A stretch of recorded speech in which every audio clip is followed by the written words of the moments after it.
Takumi gets yanked into another world, landing face to face with a goddess named Nolan. Her first words, a heartfelt apology.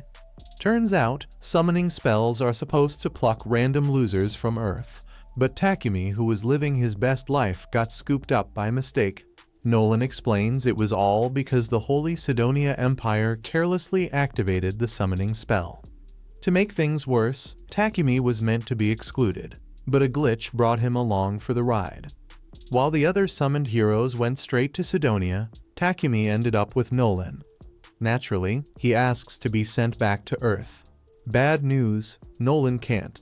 She was so furious at Sidonia for messing with forbidden magic that she permanently disabled all interdimensional travel. To top it off, Takumi's body didn't survive the process. He's now a ghost. Cue his panic attack. Nolan tries to calm him down, saying she can give him a fresh body and a new life in this world. As a peace offering, she'll even bless him with perks to make up for the mistake.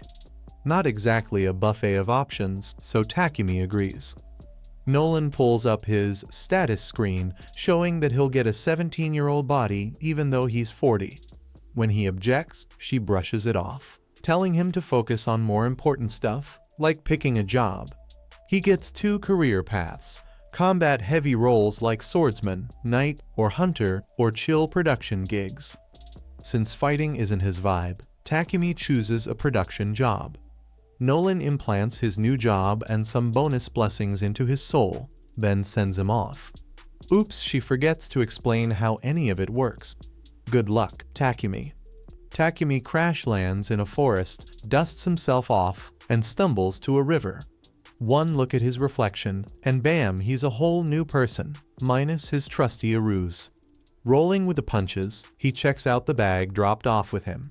Inside, food, cash, and the sweet relief of not starving. Curious about his new setup, Takumi pulls up his status screen.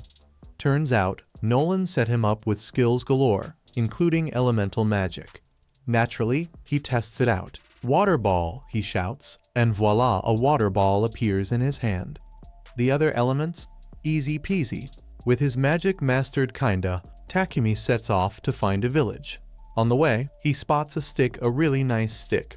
Using his appraisal skill, he learns it's Trentwood, perfect for crafting magical staves and spears. So, he whips out his modeling skill and makes himself a spear.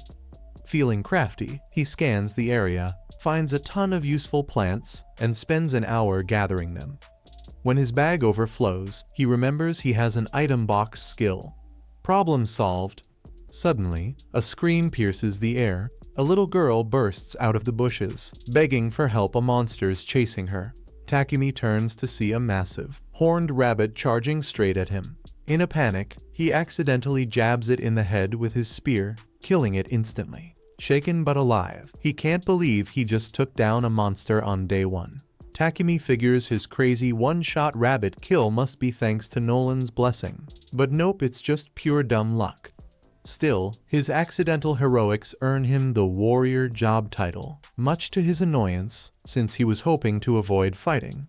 But that's tomorrow's problem. Right now, he checks on the little girl, Molly, who's thankfully fine. Molly explains she wandered too far from her village, Board Village, while picking herbs and ran into trouble.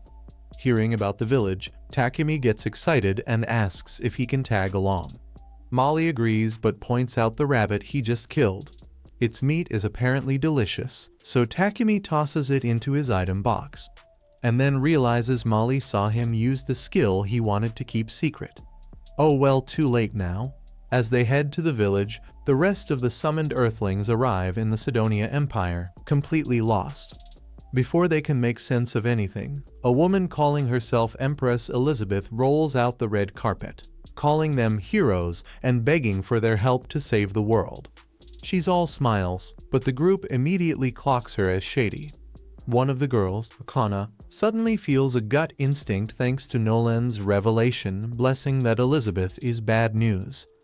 Meanwhile, back in Board Village, Molly's parents, Banga and Martha, warmly thank Takumi for saving their daughter. Takumi asks if he can stay for a while since he has nowhere else to go. The villagers welcome him but admit there's no inn. though they're happy to build him a house.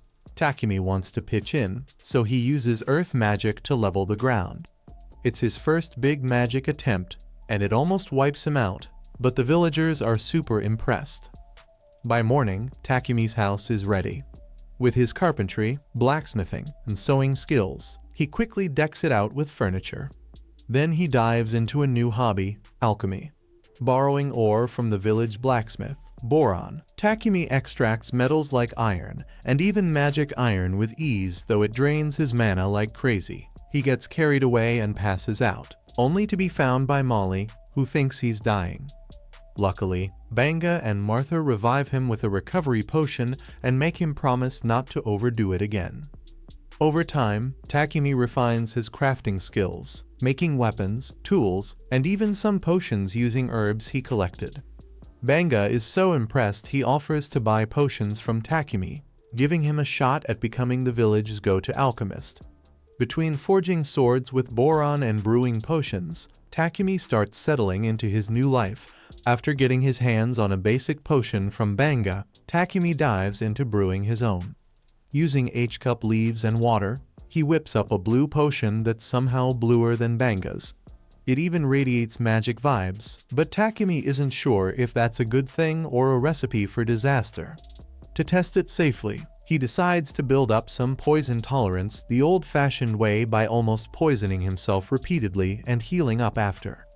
Not the best day for his stomach, but hey, he unlocks a shiny new purification skill. Just as he's recovering, a giant boar bursts onto the scene.